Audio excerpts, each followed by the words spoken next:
आदरणीय दादू साहेबजी यांचा एका तेल्याच्या घरी जन्म होता आणि हे जेव्हा 7 वर्ष वयाचे होते, बाहेर खेळत होते मुलांमध्ये, परमात्मा असेच जिंदा महात्म्याच्या रूपात कबीर साहेब यांना येऊन भेटले आणि यांनाही असंच ज्ञान दिलं. परमात्म्याने ज्ञान ऐकवलं. अजूनही काही मुलं बसली होती.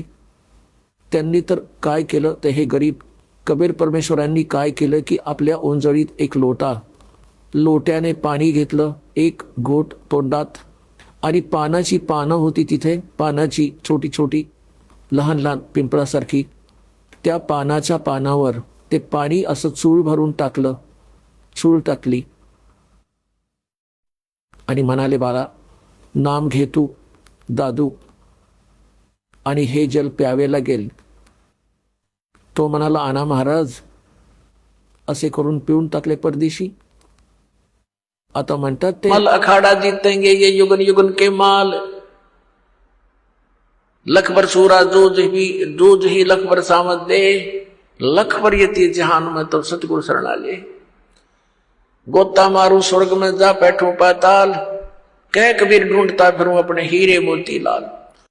अन्य जी मुलं होती ती सगळी उठून पळाली. ह्याने तर उष्ट पाणी प्यायलं कुणाचं, याच्या जातीचा पत्ता नाही असा हा, असे ते गावात पळून आले आणि तिकडून त्या आत्म्याला घेऊन परमात्मा सचखंड सतलोकात गेले. तो मुलगा अचेतन झाला, डेड नाही झाली बॉडी, आणि आत्मा परमात्मा बरोबर घेऊन गेले. ते जसे गरीबदास साहेबजींना वर घेऊन गेले होते, हे गरीबदास साहेबजींच्या बरेच आधी झाले होते, जवळजवळ 200 वर्षांपूर्वी, शेकडो वर्षांपूर्वी, 100-1 वर्षांपूर्वी. तर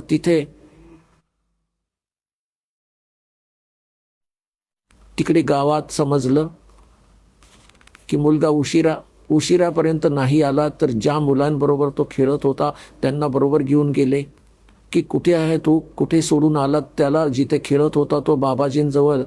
याने त्यांचं उष्ट पाणी प्यायलं. तर तिथे जाऊन पाहिलं तर दादू साहेबजी मृत होते, मेले नव्हते, अचेत पडले होते. आता हाहाकार माजला, रडू लागले. वैद्य डॉक्टरांना दाखवलं, झाडफूक झाली. 3 दिवस आणि 3 रात्री गेल्या, असे अचेतन राहिले.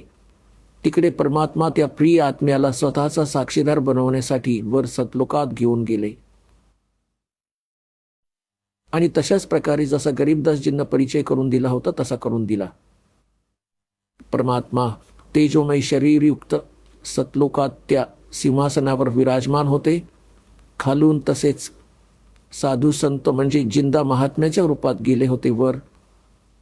तशाच प्रकारे चौरी ढाळू लागले. मग ते तेजोमय शरीर परमात्मा उभे राहिले आणि खालून वर गेलेले महात्मा परमात्मा जे जिंदाच्या रूपात होते ते बसले आणि तशाच क्रिया झाल्या सर्व. आणि चौरी ते तेजोमय शरीर असलेले भगवान ढालू लागले. दादूजींना ही शंका आली की भगवान तर हा दिसत होता जो तेजोमय शरीरवाला आहे, आणि हा बाबाजी बसला सिंहासनावर. समजलं नाही हा काय चमत्कार आहे. एवढ्यात ते तेजोमय शरीर त्या कबीर त्या परमात्म्याच्या शरीरात सामावले, जिंदाच्या शरीरात.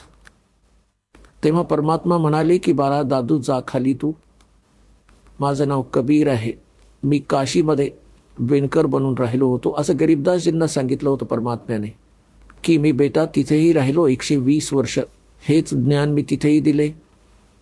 आणि गरीबदासजींना तर एवढंही म्हणालो होतो की हे काळाचे दूत जे कबीर पंथात आले आहेत त्यांनी नाश केला आहे त्या ज्ञानाचा, आता यांना परत कर. दादू साहेबजी तर गरीबदासजींच्या आधी झाले होते, त्यांना विशेष ज्ञान नाही दिलं परंतु स्वतःचा परिचय नक्कीच दिला, कारण त्यांना माहीत होतं की यांना हे ज्ञान दिलं तर यामध्ये घुसलेले लोकही हे बिघडवून टाकतील. तर म्हणण्याचा अर्थ असा आहे की दादू साहेबजींना सर्व परिचय देऊन परत सोडलं. 3ऱ्या दिवशी जेव्हा मुलगा शुद्धीवर आला तेव्हा आनंदाचे वारे वाहिले आणि दादूसाहेबजी त्या कबीर परमेश्वराच्या महिम्याचे गुणगान गाऊ लागले. तर काय सांगतात, तर दादूसाहेबांनी परमात्मा कबीर परमेश्वरांचा महिमा कसा ऐकवला याचा कलमतोड ऐकवतो आपल्याला. परमात्मे दादूसाहेबांनी सांगितलं आहे, जो जो शरण कबीरे के तिरगे अंत अपारे, दादू गुण के ताक हूँ कहत न लागे कहत न पावे पारे, जो जो शरण कबीरे के वो तिरगे अंत अपारे, दादू गुण की ताक हूँ कहत न आवे पार, कबीर करता आप है दूजा नहीं कोई, दादू पूर्ण जगत को भक्ति दृढ़ावत सोय. आता दादूसाहेबजी म्हणतात कि जो जो शरण कबीर की और पार हो गए अनंत, आणि म्हणतात की त्या परमात्म्याचं गुणगान मी या मुखाने काय महिमा सांगू, काय गुण गाऊ त्या महात्मा परमात्म्याचे. कबीर करता आप है दूजा ना कोई,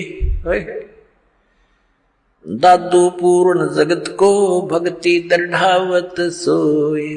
पूर्ण जगाला यथार्थ ज्ञान तोच परमात्मा स्वतः येऊन देतो, दृढ करतो.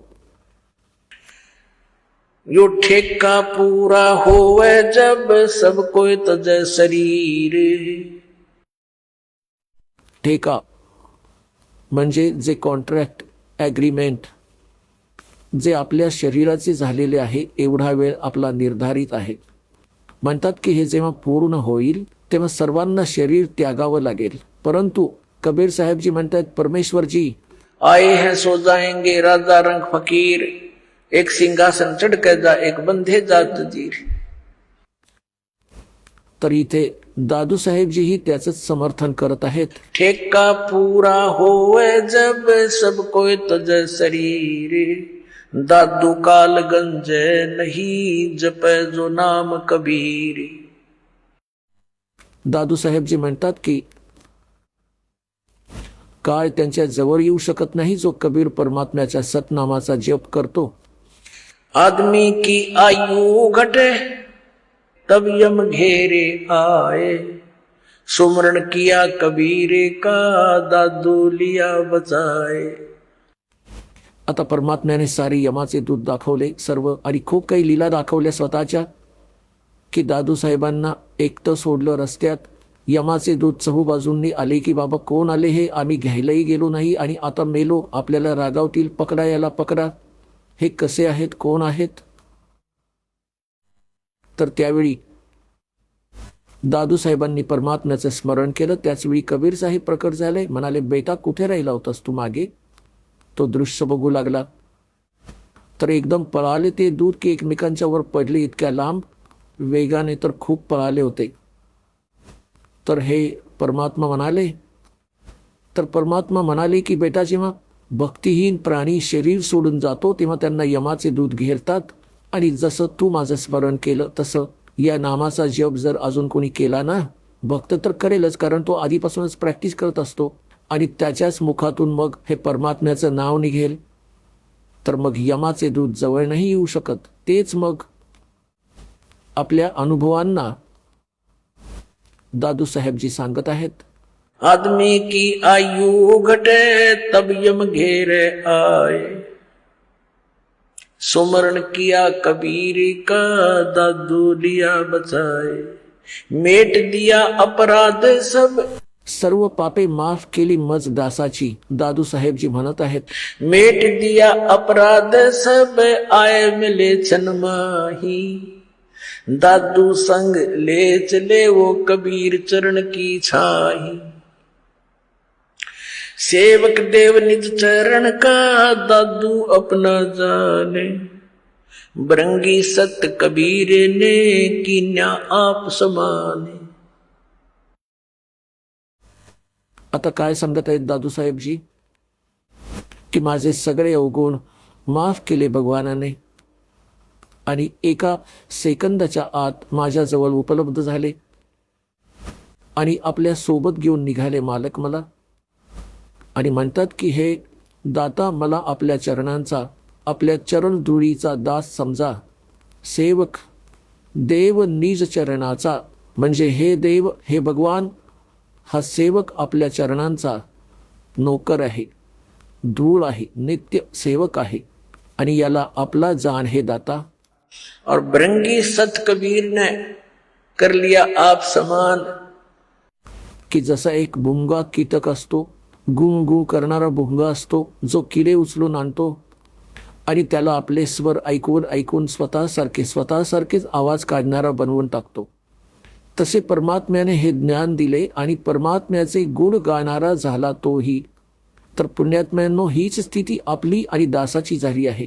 जेव्हापासून हे ज्ञान ग्रहण झालं हे ज्ञान लक्षात आलं तेव्हापासून आपणही भुंगा झालोय। न जाणे सर्वांना सांगतो कोणाकोणाला सांगू आणि भुंग्यापेक्षा यापेक्षा अजूनही भुंगा झालो। आपणही सर्व भगवंताची मुले ज्ञानाशी परिचित झालात तुम्हीही हे बोलू लागलात।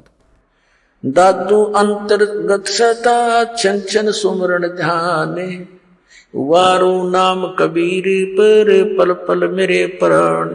सुन सुन साख कबीर की यू काल नवावे बात धन धन हो तीनों लोक में दादू जोड़े हाथ।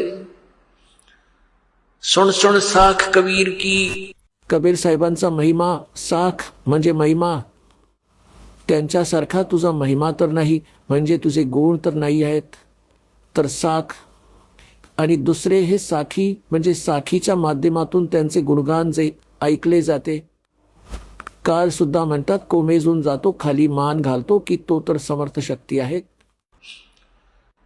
और धन धन तीनों लोक में दादू जोड़ा थे।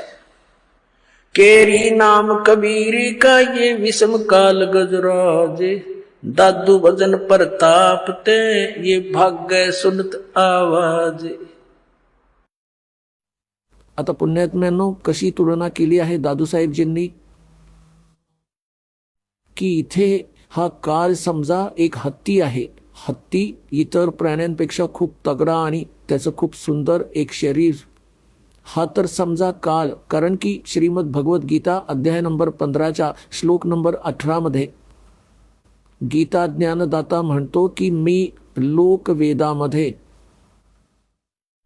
बोलल्या ऐकल्या ज्ञानाच्या आधारे मी पुरुषोत्तम प्रसिद्ध आहे कारण की जे प्राणी माझ्या आत आहेत त्यांच्यापेक्षा मी उत्तम आहे श्रेष्ठ आहे उच्च आहे तगडा आहे जसं हत्ती इतरांपेक्षा उंच असतो।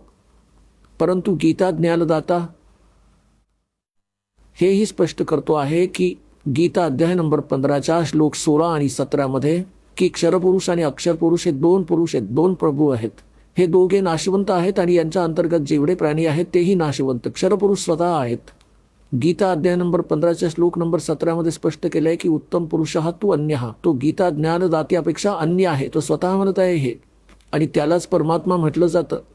या लोकत्रयम आविष्य विभर्ती अव्यय ईश्वर जो तीनही लोकात प्रवेश करून सर्वांचं पालन पोषण करतो तो आहे अविनाशी परमात्मा।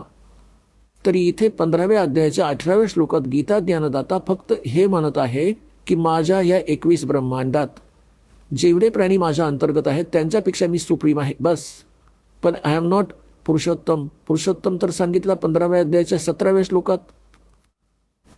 तर हा म्हणत आहे की इथे माझ्या अंतर्गत जेवढे प्राणी आहेत मग ते भले शरीरात आहेत किंवा जीवात्मा आहेत त्यांच्याहून मी उत्तम आहे म्हणून मी पुरुषोत्तम प्रसिद्ध आहे लोकवेदात। वास्तविक तर सांगितलं की तो कोणी वेगळाच आहे।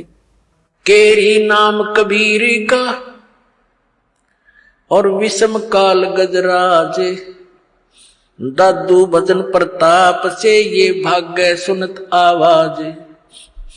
काय सांगायचा प्रयत्न केलाय दादू साहेबजींनी की ज्याने काळाला तर समजा गजराज हत्तींचा राजा म्हणजे त्यांच्यापेक्षा म्हणजे हत्तींमध्ये सर्वात बलवान हा त्यांचा राजा असतो हा नियम आहे आणि केरी नाम कबीर का आणि शक्तिमान वाघ समजा कबीर परमात्म्याचं हे सतनाम और दादू भजन प्रताप से ये सुनते भाग्य आवाज गाज। जसं हत्ती कुठे जंगलात असेल आणि वाघाने डरकाळी फोडली आणि तो जवळून ऐकू येत असेल की आवाज जवळून येत आहे, हत्ती लीद टाकतो आणि पळून जातो, सोडून त्या स्थानाला दूर पळून जायचा प्रयत्न करतो. तर काय सांगतायत, काय सांगू इच्छित आहेत दादूसाहेबजींनी, की हा काळ देखील कोणी लहान सहान प्राणी नाहीये, कोणी लहान शक्ती नाहीये. 10,000 1,000 बाहूंचा मालक आहे हा, 1,000 बाहूंचा, 1,000 कलांचा. आणि ब्रह्मा विष्णू महेश जी याचे पुत्र आहेत ते केवळ 16 कलांचे आणि 4 बाहूंचे आहेत. परंतु त्या परमात्म्यासमोर जो असंख्य बाहूंचा, असंख्य कलांचा, असंख्य शक्तीचा मालक आहे, त्याच्या समोर हा असा पळतो जसा वाघाची डरकाळी ऐकून हत्ती लीद करून पळतो.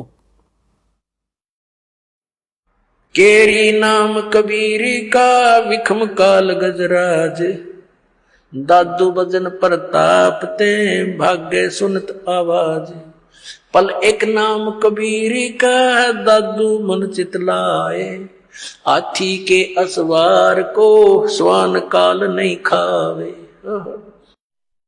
आता बघा कशी उपमा दिली आहे मालकांच्या शरणी आलेल्या प्राण्याला, की जसा हत्ती. आता हत्तीचीच दुसरी उपमात्मक पद्धतीने कसं सांगितलं आहे की जो कबीर परमेश्वरजींच्या शरणी आला तो तर समजा या काळाच्या रेंज पासून, रीच पासून, पोचण्यापासून एवढा दूर गेला जसं कुणी हत्तीवर बसला असेल आणि त्यांना कुत्रे हानी नाही पोचवू शकत. हाथी के असवार को स्वान काल नहीं खावे. हत्तीवर जो बसला आहे तो तर समजा भक्त परमात्म्याचा आणि काळ समजा कुत्रा.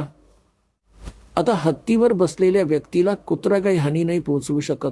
तर हा काळ तर इतका, काळाच्या रेंज पासून, काळाच्या पोहोचण्यापासून आपण एवढे पार झालात, जाणून बुजून जर हत्तीवरून खाली पडलात तर मग कुत्रा पोटरी धरेल तुमची. आणि जर त्याच्यावरून खाली नाही उतरलात तर कुत्रा काही नाही करू शकत. तर परमात्म्याच्या मर्यादेपासून दूर होताच तो तर तयारच बसलाय, तो भोमकतच आहे, कधी फाडून खातोय याला. तर हे उदाहरण देऊ इच्छित आहेत दादूसाहेबजी. पल एक नाम कबीरी का दादू मन चितलाए, हस्ती के असवार को ये स्वान काल नहीं खावे. सुमरत नाम कबीर की ये कटे काल की पीरे, दादू दिन दिन ऊंचा हो फिर परमानंद सुख सीरे. स्मरत नाम कबीराचं जे परमात्म्याने अगदी योग्य पद्धतीने सांगितलं आहे, त्याचा जप केल्याने या काळाचा त्रास कमी होईल. हा काळ जो तुम्हाला दुःख देत आहे ते कर्मांनी, पाप कर्मांनी, ते मग नष्ट होऊन जाईल. आणि हेच परमात्मा करतात. कर्म ब्रह्मंड के मैं पल में कर होनेस, म्हणजे क्रॉस मारू ते सगळ्यावर. अर्जिन हमरी दो ही दी सो करो हमारे पेश. तुम्ही अकाउंट मध्ये नका घेऊ. दादू नाम कबीर की जो कोई लेवे ओटे, तिनको कभू लागे नहीं ये काल वज्र की चोटे. आता पुण्यात्म्यांनो, इतक्या सामर्थ्याच्या शरण गेलो आपण आणि हे इतके साक्षीदार भगवंताचे, की दादूसाहेब म्हणत आहेत की कबीर साहेबांच्या खऱ्या नामाची विधिव्रत जो शपथ घेईल, त्याच्या शरणामध्ये येईल, उनको कबू लागे नहीं ये काल वज्र की चोटे. हा काळ जसे तुम्ही पाहता दुर्घटनेमध्ये, जोपर्यंत तुमचं नाम ठीक आहे, कनेक्शन जोडलेलं आहे, तोपर्यंत आपल्याला शरण आहे, प्रोटेक्शन आहे, परमात्म्याचं कवच आहे आपल्यावर. काळाचा कुठला अटॅक नाही लागणार, कोणत्याही कर्माचा दंड परिणाम नाही करणार. जसं तुम्ही बघता की दुर्घटनेमध्ये कुटुंबाच्या कुटुंब उद्ध्वस्त होतात, हे कधीच नाही होऊ शकत या मालकाच्या शरणी येणाऱ्यावर, परंतु राहावं लागेल मर्यादेमध्ये. आता पहा कशी तुलना करतात परमात्म्याची. दादू नाम कबीर की जय कोई लेवे ओटे, तिनको कबू लागे नहीं ये काल वज्र की चोटे. हे काळाचे वज्र, हा परमाणू, हे मिसाईल ही निष्क्रिय होऊन जाईल. हे तर जे वरून सोडतो तो, मग म्हणता की और संत सब कूप हैं ये कहते दरिता नीर, दादू अगम अपार है दरिया सत्य कबीर। दादू साहेब कशी उत्तम तुलना करतात, बाकी सर्व संत विहीर आहेत, जसे लहान सहान कोणी संत आहेत ज्या देवतांना तुम्ही पूजता, हे तर असं समजा की कुणा विहिरीचं पाणी आहे, कुठल्या झऱ्याचं पाणी, कोणी लहान सहान झरा काही क्षेत्रात काम करत आहे। और दादू अगम अपार है ये दरिया सत कबीर। समुद्र परमात्मा तर समुद्र आहे समजा, आणि समुद्रातही उत्तम पाण्याचा समुद्र जो कधी ज्याचं पाणी संपतच नाही। आणि इतर लहान सहान चमत्कार हे पण सांगतात की तिथून माझ्यासाठी हा लाभ झाला, तिथून माझ्यासाठी हा लाभ झाला म्हणतात। इतर संत सगळी कूप आहेत, विहीर आहेत, ते फक्त पिण्यासाठीच पाणी देऊ शकतात, शेतीसाठी काही उपयोग नाही। पाणी पाण्यानेच काम चालते, शेतीही करावी लागते, त्याही गरजेची पूर्तता व्हायला हवी, तेव्हाच जीवन पूर्ण सफल होईल। तर ते म्हणतात और संत सब कूप हैं कहते जरिता नीर, झरणे आहेत त्यानेच लहान सहान कामे करून घेत आहेत। और दादू अगम अपार है ये दरिया सत कबीर। म्हणजे इथेही तुम्हाला सुखी ठेवेल जसे इथलं सुख आहे, आणि मग सतलोकात घेऊन जाईल, सगळी कामं करून टाकेल।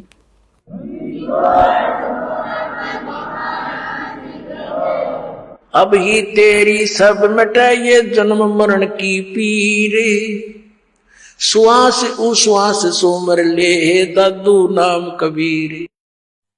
आता तुझे हे सर्व झंझट संपून जाईल, या श्वास उच्छ्वासाने त्या परमात्म्याचं ज्ञान खऱ्या पूर्ण संताने प्राप्त करून स्मरण कर। दादू नाम कबीर का ये सुन के कप काले, नाम भरोसे नर चले तो हो नवा का भाले। दादू साहेब म्हणतात की दादू नाम कबीर का, अरे सुनते का पे काल। हा 21 ब्रह्मांडांचा स्वामी क्षरपुरुष, हा सगळा कापायला लागतो मालकांचं नाव घेताच, ह्याची छाती धडधडायला लागते। आणि म्हणतात की नाम भरोसे नर चले, नामाचा आधार घेऊन चला संसार आपल्या जीवनरूपी प्रवासात, तो हो नवा का बाल। त्याचं काही नाही बिघडू शकत, खऱ्या श्रद्धेने चालत राहा। जिनमो को निज नाम दिया सोए सतगुरु हमारे, दादू दूसरा कोई नहीं कबीर सिरजनहारे। तोड़ पाड़ दिया कि जिनमो को निज नाम, निज खरा मंत्र जे सतनाम मला दिलं, माझा तोच सद्गुरू आहे, बाकी नकली सद्गुरू होते सगळे। आणि म्हणतात की दादू दूसरा कोई नहीं केवल कबीर सर्जनहार, तो कबीर परमात्मा सृजनहार। आपण ऐकत होता जगद्गुरु तत्वदर्शी संत रामपालजी महाराज यांचे मंगल प्रवचन, ज्यांच्या शुभ आशीर्वादाने संपूर्ण विश्वामध्ये 500 पेक्षा जास्त नामदीक्षा केंद्र आहेत, जिथे निशुल्क नामदीक्षा दिली जाते। निशुल्क नामदीक्षा प्राप्त करण्यासाठी आणि अधिक माहितीसाठी संपर्क करा 7030303951, 7030303952। अद्वितीय आध्यात्मिक ज्ञान वाचण्यासाठी, पाहण्यासाठी आणि ऐकण्यासाठी संत रामपालजी महाराज ॲप अवश्य डाउनलोड करा, किंवा आमची वेबसाईट www.jagadgururampalji.org वर विजिट करा। आम्हाला सोशल मीडियावर फॉलो करा। सर्व पवित्र धर्मांच्या पवित्र शास्त्रांवर आधारित प्रमाणित अनमोल पुस्तक ज्ञानगंगा किंवा जगण्याचा मार्ग यापैकी कोणतेही एक पुस्तक निशुल्क मागवण्यासाठी आपण आम्हाला आपले पूर्ण नाव, पूर्ण पत्ता, पिनकोड आणि फोन नंबर सह लिहून 7030303951 किंवा 7030303952 या नंबरवर SMS करू शकता, किंवा 7030303950 या नंबरवर व्हॉट्सअप देखील करू शकता।